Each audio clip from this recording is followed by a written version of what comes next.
Hey, how's it going, everybody, and welcome back into the SFS channel. My name's Gavin, and today I've got 5 must-start running backs here again for Week 7 fantasy football action. We're heading back into Week 2 of bye weeks now, so we're still without a lot of pivotal performers in our fantasy lineup, so it makes it extra important that with the players we do have available to use in our lineups this week that we're making the right choices. If you're new around here to the channel, make sure to drop down and click that subscribe button and turn the bell on so you're never late for an episode or miss a piece of the tons of daily fantasy content that we put out here throughout the week, each and every single week here this NFL season. With that being said, we're not wasting too much more time. Let's hit the intro and get into my first must-start running back for Week 7.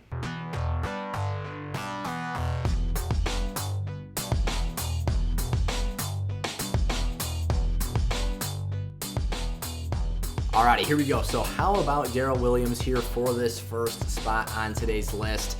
Facing Tennessee here in Week 7, the Kansas City Chiefs opened up Darrel Williams' starting performance in that first game with 24 touches for 89 yards from scrimmage, and he found the end zone on 2 separate occasions. That's very impressive numbers, and honestly, you're seeing the running back position used more with Clyde Edwards-Helaire off the field, which is quite interesting. But nonetheless, Darrel Williams' big body, his big frame allows him to be used in those short yardage situations and be used as a hammer on the goal line to pick up some very valuable production for our lineups. Williams is one of those players where he's not extremely flashy, but he can get the job done on a week-to-week basis.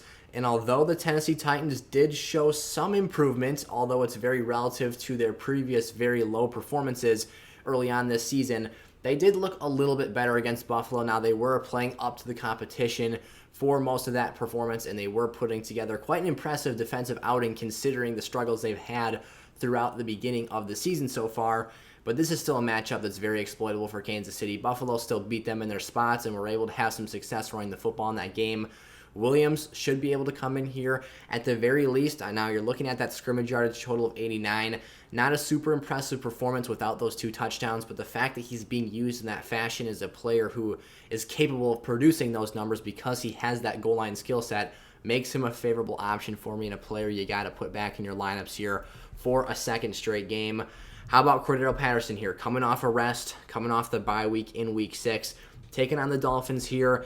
This is a team that got absolutely blown off the ball by Jacksonville. James Robinson had a very, very impressive fantasy outing. Now, Cordarrelle Patterson isn't quite your stereotypical running back or your workhorse type player in a fantasy sense, but he is a very unique player who has a very dynamic skill set, and I think that that'll still come and pull through in this matchup, which I don't see as overly intimidating from a fantasy outlook here. Patterson's going to get his healthy 6 to 10 touches in the backfield in this game, and he's going to be involved as a receiver. And again, those receiving numbers is what we care about mostly here for Cordarrelle Patterson's fantasy outlook because that's where he's doing the majority of his damage. And this is a team that I think Cordarrelle should be able to see those similar numbers that we've seen over the last month prior since his early breakout in Week 2 this season, which he's been phenomenal ever since. So I expect Patterson coming out of the bye week. This team's had a week to get their legs back underneath them, get some early rest into the year, and to come out fresh. This is a better Dolphins team led by Tua Tagovailoa now that they're out of that injury issue. He's back off the IR, but that's not going to impact Cordarrelle on the defensive side of things, or at least in the defensive opponent and the opposition that he's going to be facing this week. Patterson should get his numbers. I expect him to still have a very healthy role and share of the opportunities and touches in this Falcons offense. Darrell Henderson, a high upside RB2 for me this week against the Detroit Lions. He has impressed time and time again this season, finding the end zone at least once in the majority of his performances this season. And the fact that he's just been so steady, finding positive yardage, being used as a dynamic back, and just being so reliable has given me great trust in him.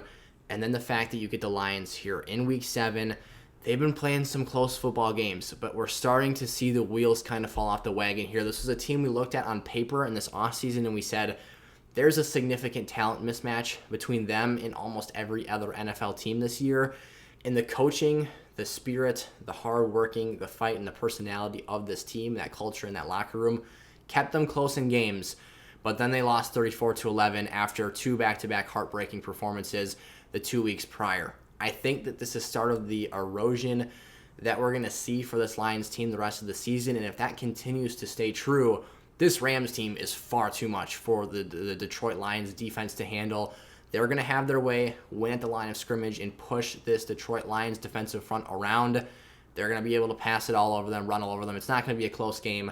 If Henderson finds the end zone here, you're looking at him potentially picking up another really big performance for fantasy lineups. So an absolute must-start, probably a player that a lot of people were going to have in their lineups regardless, but a player I like even more so this week than others because of that matchup, the usage we're seeing, and the body of work that he's got heading into this performance. He's been a great player so far this season. Chuba Hubbard taking on the New York Giants this week.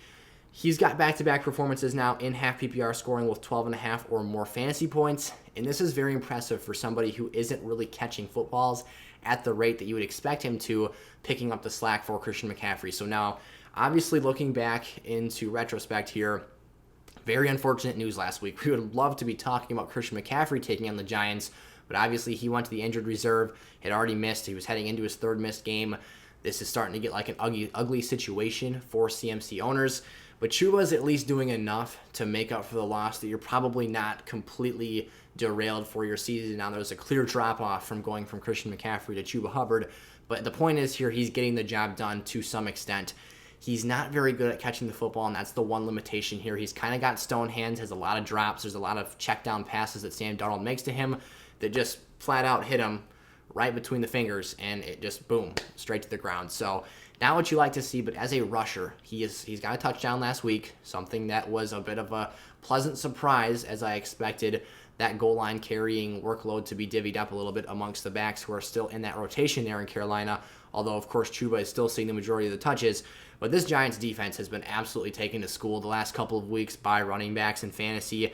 They just gave up a huge performance to Darrell Henderson in Week 6 last week, and the Rams absolutely just tore apart what is right now looking like a very sloppy New York Giants football team. So I've got every confidence that the Panthers, although they're really struggling now, they've come back to earth. They don't look like the same team they were to start out this season 3-0. I think they'll still control the majority of this football game. Chuba Hubbard, although he's not a great pass catcher, is very explosive. If he can find a crease, get through a hole, and explode after that, he's a player that should have a very nice performance here. And then Chase Edmonds. Back-to-back down weeks, but I'm sticking with him here. My confidence in Chase Edmonds remains high right now. Although the production hasn't been there the last 2 weeks, he's still reached his target floor of 4 passes thrown his direction every game this season through the first 6 weeks of the year. That's a critical number to be at. Any one of those pass-catching attempts can be taken into space by a very dynamic, very electric, very elusive player and be turned into a big splash play.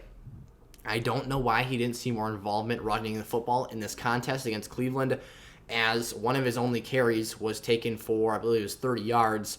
It was just a simple draw play on 3rd and long. He springs out and gets out there for a nice healthy gain, and you would think they would continue to run the football with Chase Edmonds, but that wasn't the case. This is an air raid team. They want to pass the football, get it out in space, and run and play efficient not ground and pound football. That's exactly what the Arizona Cardinals are not. They want to throw the ball over the top and make splash and explosive plays happen downfield. If they just get Chase anywhere between 8 to 10 touches on the ground and get him that 4 to 5 passing opportunities out of the backfield, he should have a nice game here against the Houston Texans team that has allowed, again, their fair share of big performances to running backs.